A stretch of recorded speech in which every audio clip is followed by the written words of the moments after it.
we got the newest addition to the fleet. It's a Super M. It's a 53. And serial number on it. You can always tell a Super M because of the brakes. They're disc brakes. These have 5 bolts that hold them on versus a regular M, if it's been converted to disc brakes, will have 3 bolts. This tractor's had a belly pump delete, belt pulley delete, and PTO delete put on it. You can see it's got just a plate stuck in there to fill the hole. Somebody was using it as a pulling tractor, and it's got M&W governor. Somehow or another, it's got a live hydraulic pump on it. I'm not sure why that's there, because this is about 4,000 tractors before the live pump should have been on them. But it is a 264. You can see it says 264 on it right there, C264. And then the serial number is, the serial number is 3,761 on the motor, which is a lot newer than the tractor, but still within 1953. So I'm not sure if this is the original motor or not. Serial numbers never match on these things.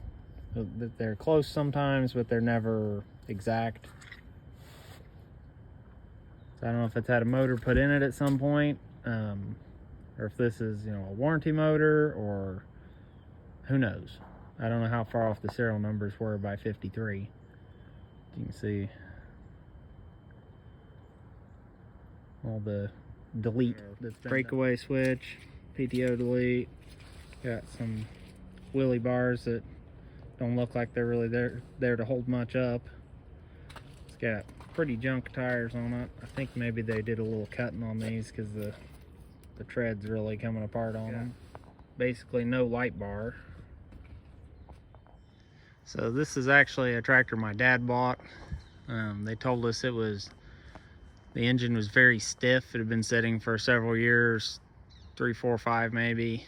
And older gentleman just went out and he just, you know, pulled the fan around a couple times every year just to keep it loosened up, kept the exhaust covered. And then one day it was real hard to turn, so they decided to sell it. They wasn't gonna hold up much longer if somebody didn't do something with it. So then they checked the oil in it, and the oil was full of antifreeze. So we ended up draining the oil out of it. Turned out it was stiff because it had 2 stuck valves. Worked the valves loose, and basically fired right up.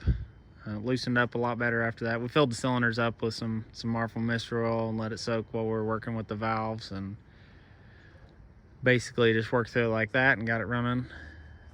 Didn't take much at all. So you got a generator on it still, but for some reason it has a ballast resistor. And then another pleasant surprise was, I don't know if you can see it, but there's a power steering motor up in there, which is pretty impressive because we were not expecting that. But we got a pretty good deal on this tractor, and especially now that it runs, I think we definitely got a good deal on it with the M&W governor, and now power steering. It's just not, it's not hooked up to, obviously the pump's just looped there, but allegedly it's had a corn picker on it. I think it has really low hours. When we first started trying to get it started, the starter really wasn't doing a whole lot, so I put a good, I keep a spare starter on the shelf just in case of this kind of thing. And so when we pulled the starter off, it has no wear on the ring gear whatsoever. I should have taken a picture of it. So I really don't think it has very many hours on it at all. It's got a little shifter slop, but not a whole lot.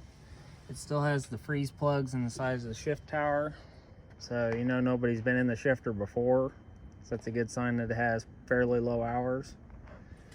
It's got a lot of the original remnants of decals on it, warning decals and stuff.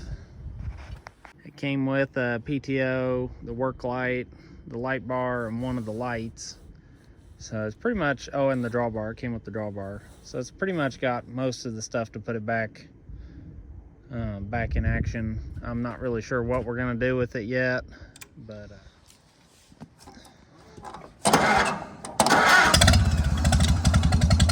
Runs pretty good. Starts right up.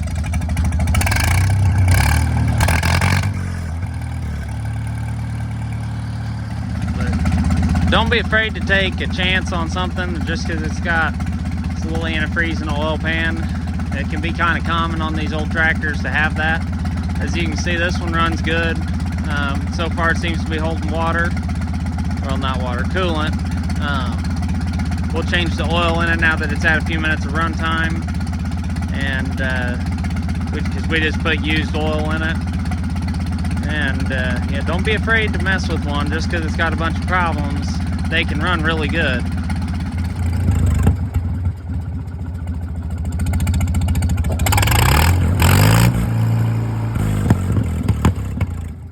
Comment on this thing. Tell me what you think of it. Tell me if you think we should put it back in the field or if we should leave it as a puller. I've got some stamped wheels we could put on it. We could lighten it up a lot. Probably get it competitive in a lighter class. It'd be kind of cool to have a pulling tractor. I don't know if we're going to keep this one yet or if we're going to get rid of it or what we want to do. We just wanted to save it before somebody crushed it. So let me know what you think we should do with it.